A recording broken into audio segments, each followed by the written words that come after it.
Hello guys! Petrol బంకులు మూసేస్తున్నారని పుకార్లతో భారీగా హైదరాబాద్‌లో queue కట్టిన వాహనదారులు.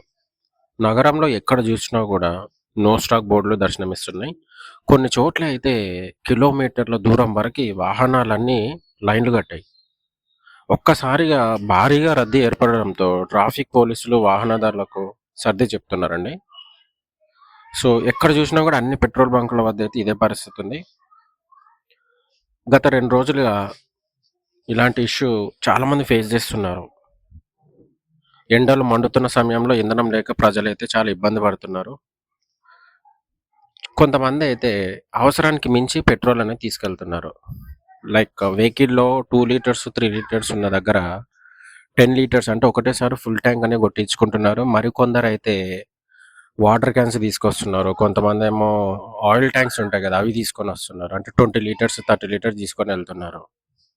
ఫస్ట్ ఆఫ్ ఆల్ ఈ పెట్రోల్ బంక్ యజమానులు, డీలర్స్ అందరూ ఈ అధిక మొత్తంలో పెట్రోల్ అనేది ఇవ్వడం నిషేధించాలండి.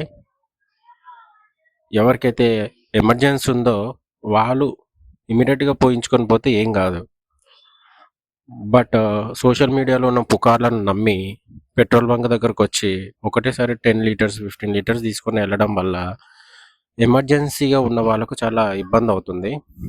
సో, అందుకని పెట్రోల్ షార్టేజ్ అనేదొస్తుంది. కాబట్టి మీరెవ్వరు ఇవన్నీ నమ్మకండి.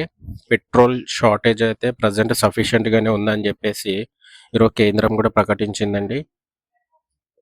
ఎలాంటి టెన్షన్ అయితే లేదు. రానున్న మరి రోజుల్లో అయితే లాక్‌డౌన్ వచ్చే పరిస్థితి కూడా ఉంది. దానికి కూడా రెడీగా ఉండాలి. ఇది నేను చెప్తున్న మాటలు కాదు. పీఎం నరేంద్ర మోడీ గారు పార్లమెంట్‌లో ఒక చిన్న సందర్భంలో ఈ విషయం తీశారు. ఇంకా కన్ఫర్మ్ అవ్వలేదు. బట్ ఏం జరిగినా కూడా మన మంచికే కాబట్టి మీరు ఎలాంటి మానసిక ఒత్తిడికి గురవ్వకుండా ఎక్కువ లాంగ్ జర్నీస్ పెట్టుకోకండి. సో, తర్వాత డబ్బులనేది ఎక్కువ ఖర్చు పెట్టకండి. కరోనా టైంలో మనం ఎలాంటి పరిస్థితి అయితే మనం ఎదుర్కొన్నామో ఇప్పుడు కూడా అలాంటి పరిస్థితిని ఎదుర్కొనే సిచ్యువేషన్ అయితే రావచ్చు మైట్ బి. ఇదంతా ఎందుకు అంటే అందరికి తెలిసిన విషయమే. అమెరికా, ఇరాన్ మధ్య జరుగుతున్న యుద్ధం వల్ల ఇలాంటి ఒక భయంకరమైన పరిస్థితి వచ్చింది ప్రజలకైతే. సో, ఎవరే గానీ డిప్రెషన్‌లోకి వెళ్ళకండి. కొన్ని రోజులు ఇలాగే ఉంటుంది. అలవాటు చేసుకోండి. సో, పెట్రోల్ బంకుల్లో అయితే చాలా దారుణంగా ఉంది పరిస్థితి. సో, అధికమించి పెట్రోల్ అయితే వాడకండి. ఈ సిచ్యువేషన్ సర్దుమణిగేంత వరకి లాంగ్ జర్నీస్ ఎక్కువనే పెట్టుకోకండి. ఈ కొంచెం అందరికి ఒక అవేర్‌నెస్ వీడియోలాగా చేద్దామని చెప్పేసి నేను ఈ వీడియో చేస్తున్నాను. సో, దీనికి పరిష్కారాలు ఏం చేస్తే బాగుంటుందనేది కామెంట్ రూపంలో పెట్టండి. ఇంకొక విషయం ఏంటంటే ఇప్పుడు ఎలక్ట్రిక్ వాహనాలకు డిమాండ్ పెరుగుతుంది నాకు తెలిసి.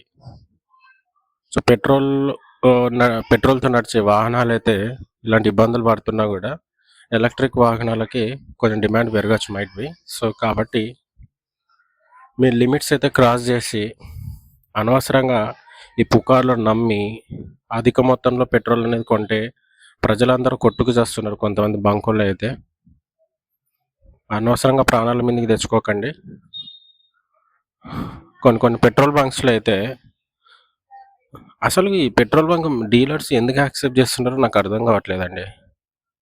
ఆ వాటర్ క్యాన్స్ పెద్ద పెద్ద ట్యాంక్స్‌లో తీసుకొని వెళ్తున్నారు. కొంతమందైతే బ్లాక్‌లో అమ్ముకోవడానికి నాకు తెలిసి. రూ. 110 ఉన్న పెట్రోల్‌ని బ్లాక్‌లో కొంతమంది 200 అమ్ముతున్నారు. ఎందుకంటే పెట్రోల్ దొరకట్లేదు గదా! సో, వంట గ్యాస్ సిలిండర్ గూడా అదే పరిస్థితి ఉంది.